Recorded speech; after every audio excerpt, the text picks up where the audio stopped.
Airtel नहीं आसला आपण एक सस्ता प्लान मात्र 100 टंका टी रिचार्ज कले चलो एक मास जदि आपण भी जड़े एयरटेल यूजर बा आपण एयरटेल सिम कार्ड रे रिचार्ज करती तेरे आपण बड़ खुशी खबर एयरटेल लॉन्च कला तार आउ एक नुआ रिचार्ज प्लान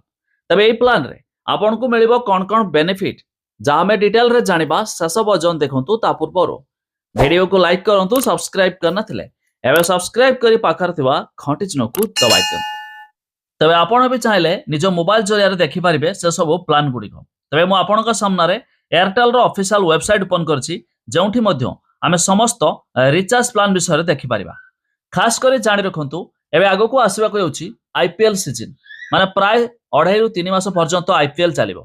तबे आपण मध्य प्लान देखंतु थ्री लाइन रे क्लिक करिया मेनू रे प्रीपेड रे क्लिक कली तापर देखंतु व्यू प्लान रे क्लिक कली तबे एठी एयरटेल रो जतगुडियो समस्त रिचार्ज प्लान मध्य शो कराइबो एबे देखंतु आपनका सामने एयरटेल रो समस्त प्लान गुड़िक आसीगला तबे मु तळकु स्क्रोल करूछि एबे देखंतु एक एयरटेल नै आसी एक 100 टंकिया प्लान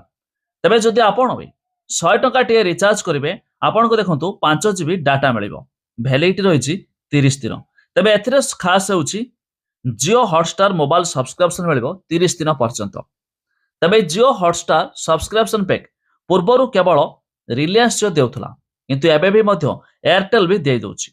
काहेकि ना जदि आपण भी जने एयरटेल ग्राहक होइथिबे तबे आपण भी मध्य जियो हॉटस्टार सब्सक्रिप्शन नै परिबे जाकि मध्य आपण को मिलिबो मैच रो लाभ या छडा देखंतु आउ एक प्लान रहिछि 195 टंका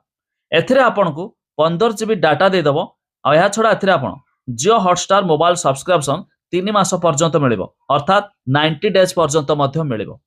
तबे आपण भी जदि मैच रो दीवाना तबे आईपीएल सीजन आसले निश्चित भी आपण भी आईपीएल देखिबे तबे आईपीएल रो मजा नवा पई एयरटेल भी देई दोछि आपण को हॉटस्टार सब्सक्रिप्शन पैक फ्री जाकि 195 रे 15 जीबी डाटा 100 टका रे 5 जीबी डाटा सेमिति मध्य आहुरी भी बहुत सारा प्लान जाकि एयरटेल लॉन्च कर देला तबे आपण माने देखंतु या छडा भी 3999 टका रिचार्ज करले पर डे 2.5 जीबी लेखा डाटा मिलिबो जियो हॉटस्टार मोबाइल सब्सक्रिप्शन पैक आपण को 1 वर्ष पर्यंत मिलिबो